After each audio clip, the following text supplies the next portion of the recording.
Assalamualaikum warahmatullahi wabarakatuh. Alhamdulillahirabbil alamin wa bihi nasta'in ala umuri dunya waddin wassalatu wassalamu ala asrofil anbiya'i wal mursalin wa ala alihi washabihi ajmain amma ba'du. Berdirinya yang terhormat kepada dosen pengampu kita yaitu Ibu Yeni Sulaiman MPD, dan yang terhormat kepada rekan-rekan saya semuanya. Berdirinya kami di sini, dari kelompok 13 Pendidikan Seni Rupa. Di sini kami akan mempresentasikan pendekatan kreatif dalam pembelajaran seni rupa. Sebelum kita ke presentasi, saya akan memperkenalkan rekan saya yang di samping saya ini. Yang pertama, untuk pemateri yang pertama yaitu Yeni Aprieni, dan pemateri yang kedua yaitu Nuryesi, dan materi yang terakhir saya sendiri. Sebelum kita ke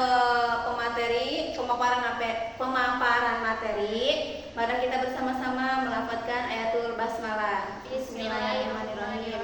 Baik, kepada pemateri yang pertama, Yeni Aprieni, saya persilahkan. Baik, di sini saya akan menjelaskan tentang creative approach sebagai suatu pendekatan kreatif. Nah, pendekatan kreatif ini adalah pendekatan pembelajaran yang menekankan pada pengembangan kreatif peserta didik yang disesuaikan dengan potensi atau kemampuan yang dimiliki oleh masing-masing individu. Nah, pada pendekatan kreatif terdapat metode yang dapat digunakan dalam penerapan pendekatan ini seperti metode pemecahan masalah, terus bermain peran, inquiry, dan brainstorming.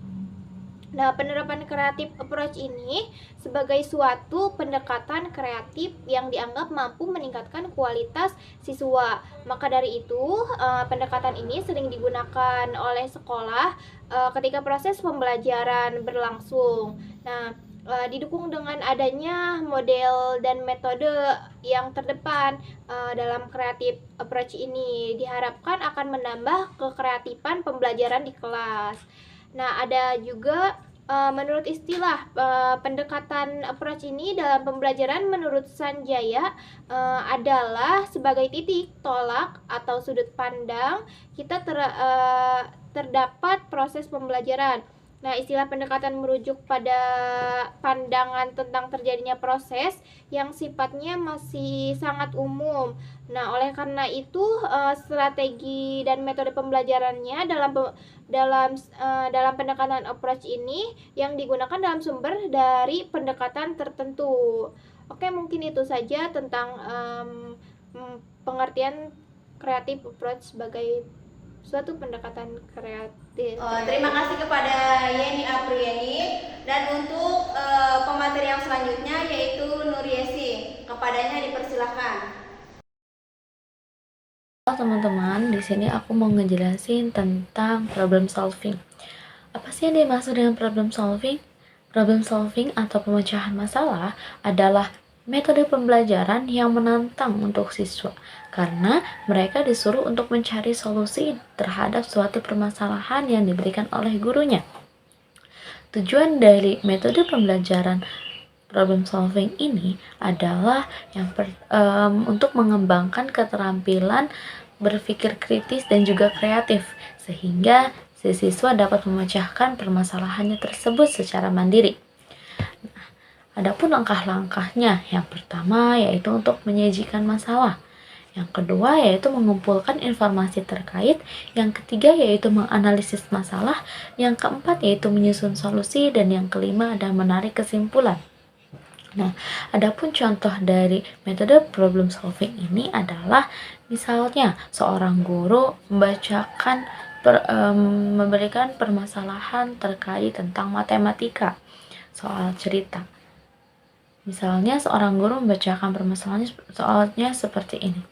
Ibu mempunyai satu kue yang akan dibagikan kepada 4 anaknya. Berapakah berapakah kue yang akan didapatkan oleh masing-masing anak? Nah, dari situ siswa akan berpikir secara berkelompok apa yang dimaksud, apa jawaban atau pemecahan masalah dari masalah yang ada yang tadi diberikan oleh gurunya sendiri. Nah, yang kedua yaitu tentang brainstorming atau curah pendapat. Nah, apa sih yang disebut dengan brainstorming? Nah, brainstorming ini adalah teknik diskusi untuk menghasilkan banyak ide dari siswanya sendiri dalam waktu singkat. Nah, tujuannya yaitu untuk mendorong partisipasi aktif dan ide kreatif, sehingga siswa dapat menyampaikan ide-idenya secara kreatif tanpa takut salah. Nah, aturan utamanya yaitu semua ide diterima tanpa kritik. Jadi seorang guru itu menerima semua pendapat yang dikeluarkan dari siswanya. Tidak boleh ada kritikan sama sekali. Yang kedua yaitu kuantitas diutamakan lebih dulu daripada kualitas. Nah, selanjutnya yaitu ide liar didukung dan bisa dikembangkan. Nah, itu adalah aturan utamanya. Yang contohnya seperti ini. Contoh pertanyaannya, apa saja yang membuat persatuan Indonesia semakin hancur? Nah, misalnya siswa akan berpendapat, setiap siswa akan berbeda pendapatnya. Jadi itulah yang disebut dengan brainstorming.